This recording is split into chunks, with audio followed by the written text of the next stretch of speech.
Hello, welcome back to another hair talk video. Today, I'm gonna be sharing even more tips on how you can grow and retain healthy, long, strong, beautiful hair without making things feel overly complicated. I'm gonna simplify all my tips, make it very beginner friendly, because we are going to be achieving all our hair goals in 2026. So go grab your satin bonnet or a cup of tea and let's get cozy and start. My first tip is to stretch your hair. This is one of the most underrated tips and overlooked tips, but it does not apply to everyone's personal desires for their hair. But for me, keeping my hair stretched has been monumental. Shrinkage is a real thing and it's absolutely a sign of healthy hair. So do not hate the fact that you have a lot of shrinkage. But the thing that I don't like about shrinkage is that it can lead to a lot of tangles, knots, and breakage if you're not careful when styling, combing, and brushing. Now there's multiple different ways you can stretch your hair, whether it's through braids, through twists, banding, blow drying, but stretching your hair out does help to reduce friction, which helps to reduce breakage, because detangling becomes significantly easier and it keeps your ends from wrapping around one another. This is not about changing your curl pattern. I'm not telling everybody that the only way to get healthy, long, strong hair is to become straight hair natural like me. I'm just saying that try it out, experiment. Next up is using heat to your advantage. I say this all the time and I've been saying this from the beginning.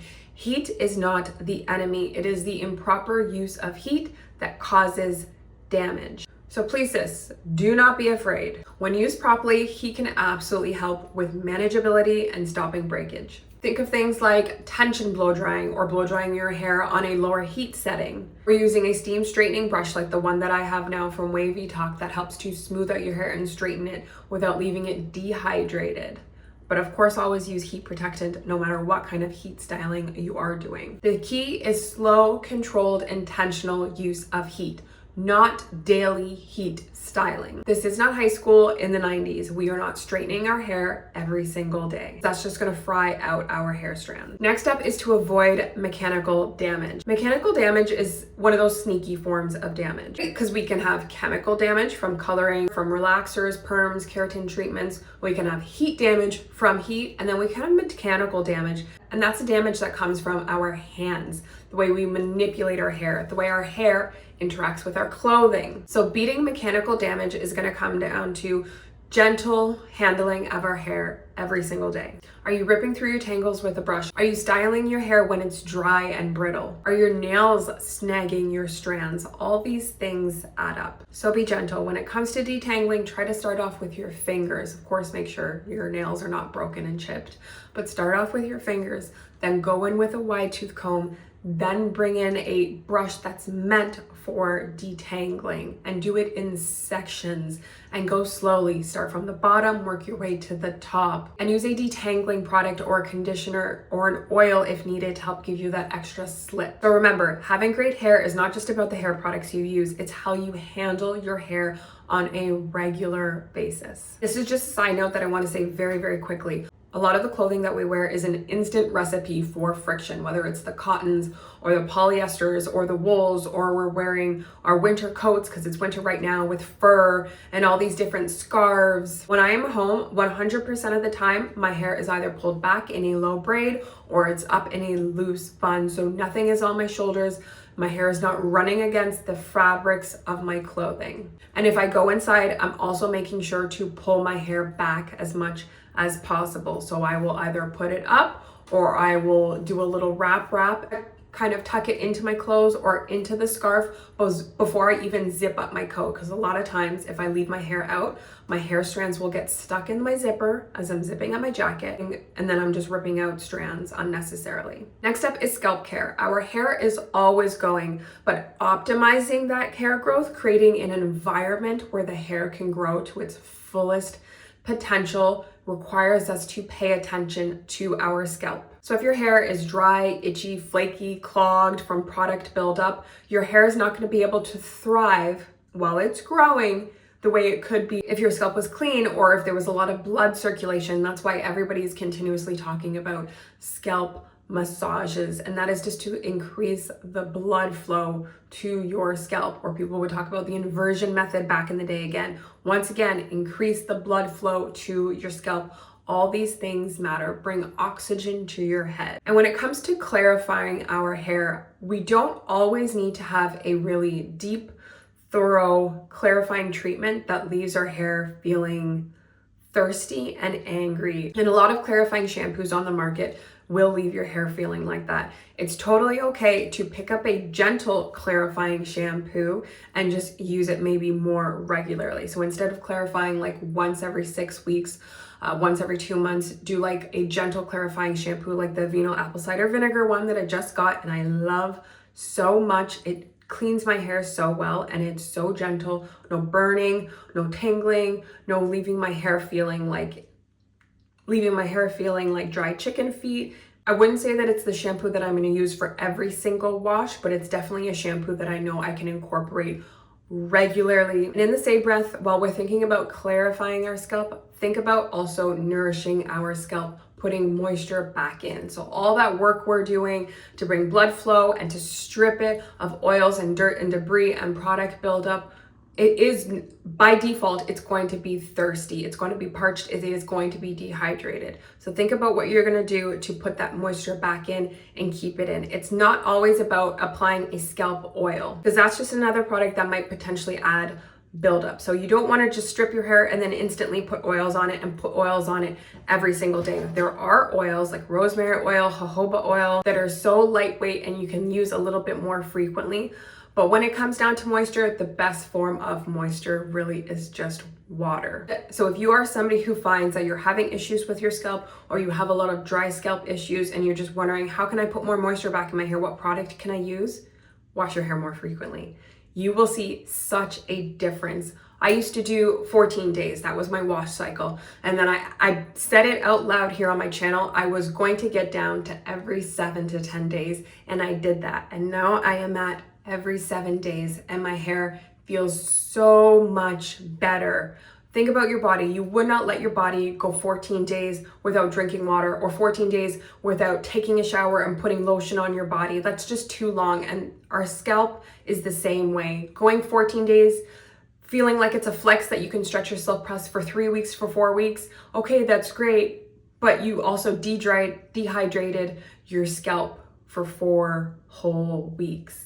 You want to know how to put moisture back in, and to keep it moisturized, just wash it more frequently. You don't need to wash every day, but just wash it a little bit more frequently, and you will notice just that heavy, luscious water, natural water that's going back into our scalp, back onto our hair is often all our hair really needs to at least give it that little bit of boost. Next up is showing your ends some love, some TLC. The oldest parts of our strands is at the end. And they're very fragile, so we must baby them. Baby those ends like they are worth $100 a piece. So keep them moisturized, do what you can to seal in that moisture, do what you can to reduce the frizz and friction on the ends of your hair. Don't quote me, but for most people, I think split ends always start at the ends of your hair. You will get split ends in the middle of your strands, and that's often from like a chemical or heat or styling, like improper styling, like high, tight tension buns, things like that. But also the majority of the split ends you will see on your head are always going to be at the bottom. Which brings me into low tension styles. Unless it's a special occasion or I am required to style my hair this way, you will not see me in a slicked back bun or slicked back ponytails or heavy braids with extensions, anything that's going to really be heavy on the scalp, heavy on the roots, snatch my edges is just a huge no for me. Now I will admit, those styles are extremely beautiful. They're sleek, they're smooth, they're model-esque, they're very trending, especially in the generation that's a little bit younger than me, and I get it. However, it just does not seem logical to put your hair in those styles and leave it for hours. Like you do your hair in the morning and you go to school or you go to work and you come home and you're probably not taking your hair down, if you even take your hair down, until you go to bed.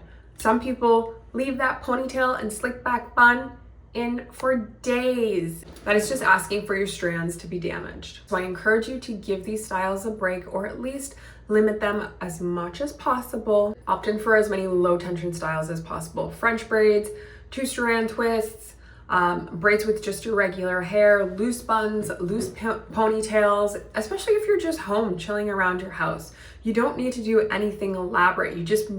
You really just want your hair off your face, off your shoulders. I want to touch base on the reducing friction point one more time. So we know we're supposed to be using silk or satin bonnets, silk or satin pillowcases, silk or satin hair accessories like scrunchies. But another thing that I have specifically incorporated that I did not have like 2-3 years ago was silk or satin winter hats. I have two that I want to show you. Both are from Shein.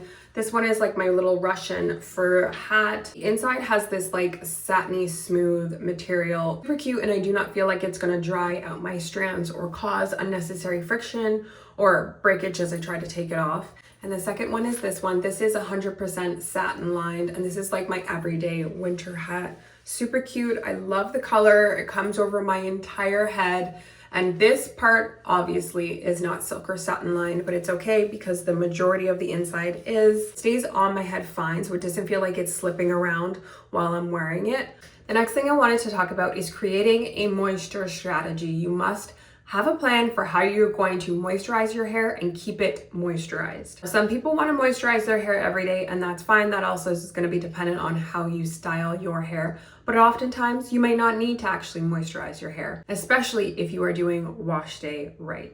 Even if your wash day is going to incorporate a clarifying shampoo, the products that you use afterwards need to be about putting that moisture back into the hair that was just stripped. So a very good deep conditioning treatment or a hair mask, incorporate steam if you can, incorporate heat, keep the product in for longer, do whatever you can to really give your hair strands a chance to soak up the product, soak up the ingredients, soak up the moisture before rinsing it out. And as soon as you rinse it out, apply a leave-in conditioner or a leave-in moisturizer. Apply it thoroughly and apply it evenly. And then when possible, find a way to lock it in. For me, I lock in moisture through heat. So blow drying my hair and straightening my hair. It locks in a lot of that product, a lot of that moisture. And then I use a sealant or a finishing gloss. So like an oil or a serum, like my OGX ones. But the goal is to avoid having to apply hair product every single day. The more you have to apply it, the more you're having to manipulate your hair. The more you manipulate, the more damage you could potentially experience. So you just need to find a way to keep it simple and keep it consistent. If you watch any of my wash days, they will all look exactly the same except for when I am switching out a product, but the technique is always the same. And that is how I've been able to grow my hair out, retain my length after multiple big chops, after transitioning from perms and relaxers. Just do it over and over again because I know what works for me and I keep doing it. So when you figure out what works for you, don't stop. And this is all part of the journey, all part of the learning process, experimenting, paying attention, repeating, changing things. So remember to listen to your crown and work with your crown. We are all in this together. We can all achieve our goals this year. Leave a comment down below. What is the biggest change you've incorporated into your hair care routine? What have you done that has given you the biggest benefit for your hair? I want to know. Give this video a thumbs up if you enjoyed. Share it and watch this video here where I give even more tips into my hair care regimen. And I will see you in the next new video. Peace out.